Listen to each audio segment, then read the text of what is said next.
ថ្ងៃនេះដើរមកស្រែទៀតហើយដើរមកស្រែថ្ងៃនេះមកដល់ត្រង់កន្លែងនេះគឺថាឃើញផ្លែដង្កៀបក្តាមគឺផ្លែច្រើនខ្លាំងតែម្ដងប៉ុន្តែនៅខ្ចីក្តឹបនៅឡើយទេប្រហែលជាមួយសប្តាហ៍ឬក៏កន្លះខែទៀតគឺថាពេញឆ្ងាញ់តែម្ដងបើនិយាយអំពីអត្ថប្រយោជន៍របស់ដង្កៀបក្តាមគឺមានអត្ថប្រយោជន៍ច្រើនមែនទែនខាងផ្នែកឱសថយើងអាចយកវាយកទៅលេបភ្លឺលេបខ្លងលាកបញ្ហាលាកស៊ីស្បែកអីហ្នឹងគឺប៉កែណាស់ហើយដង្កៀបក្តាមនេះពុកម៉ែបងប្អូនយើងអាចយកទៅធ្វើម្ហូបញ៉ាំក៏ឆ្ងាញ់ផងដែរគឺយើងអាចយកវាយកទៅបុកជាមួយនឹងដង្កោបុកជាមួយនឹងចេកខ្ចីបុកជាមួយនឹងក្តឹបច័ន្ទខែនេះគឺជារដូវកាលដែលមានក្តឹបច័ន្ទក្តឹបដង្កោគឺផ្លែច្រើនស្អិចស្កះតែម្ដងហើយយើងយកទៅបុកជាមួយនឹងចេកខ្ចីគឺមានរសជាតិឆ្ងាញ់ណាស់ឆ្នាំទៅនេះខ្ញុំធ្លាប់ធ្វើវីដេអូមួយ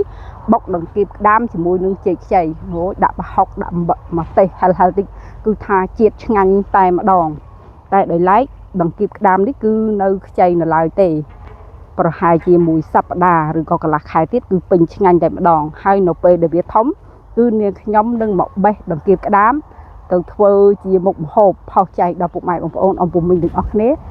ឲ្យបានឃើញផងដែរថាតើដង្កៀបក្តាមអាចធ្វើអ្វីបានខ្លះហើយដង្កៀបក្តាមនេះយើងក៏អាចបេះវាយកទៅធ្វើជ្រក់បរិភោគយ៉ាងមានរសជាតិឆ្ងាញ់ផងដែរតែនៅខ្ចីទេពុកម៉ែបងប្អូននេះនៅក្តឹបនៅឡើយតែប៉ុណ្ណេះក៏ឆ្ងាញ់ដែរប៉ុន្តែគ្រាន់ថាយើងបេះក្តឹបពេកអញ្ចឹងវាគួរឲ្យស្ដាយណាពុកម៉ែបងប្អូនដាក់មកឆ្ងាញ់ហ្មងជូរជាតិនិយាយទៅយើងបេះយកទៅធ្វើជ្រក់ញ៉ាំជាមួយម្ទេសគឺថាឆ្ងាញ់តែម្ដងហើយចំពោះអត្ថប្រយោជន៍របស់វានាងខ្ញុំអត់អត្ថាធិប្បាយទេចាំនៅពេលដែលរុក្ខជាតិនេះផ្លែធំពេញ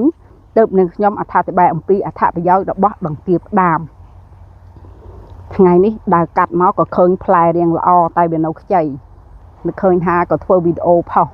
ចែកជូនដល់ពុកម៉ែបងប្អូនឲ្យបានឃើញម្ដងសិនចាំដល់ពេលធំចាំធ្វើម្ដងទៀតផ្លែច្រើនណាស់ពុកម៉ែបងប្អូនមើលនេះដើមវាតូចទេតែនិយាយពីថាផ្លែនោះផ្លែដល់កណត់ហ្មងណាឆ្នាំនេះនឹងខ្ញុំនឹងសាកបុកទាំងច័ន្ទបុកទាំងដង្កោខែនេះពុកម៉ែបងប្អូនមានដង្កោប៉ុន្តែដង្កោនៅផ្លូវខាងនោះចាំមើលនាងខ្ញុំទៅថតផ្លែដង្កោថាតើអាចល្មមថតបានអត់ភាគច្រើនដង្កោនោះដើមវារៀងខ្ពស់ដែរគឺផ្លែនៅតែចុងមេឃទេតែចាំមើលនាងខ្ញុំទៅសិនថាតើអាចថតបានឬអត់ផ្លែច្រើនណាស់ពុកម៉ែបងប្អូនអើយមួយសប្តាហ៍ទៀតនឹងទៅពេញហ្មងតែមិនដឹងថាអ្នកណាមកឃើញខ្លះទេជួនកាលតរំតានាងខ្ញុំមកហ្នឹងគេបេះខ្ទេចអស់លលីងហើយចំពោះវីដេអូនេះគឺមានតែប៉ុណ្្នឹងទេពុកម៉ែបងប្អូនចាំជួបនឹងខ្ញុំនៅវីដេអូបន្តទៀតសូមជម្រាបលា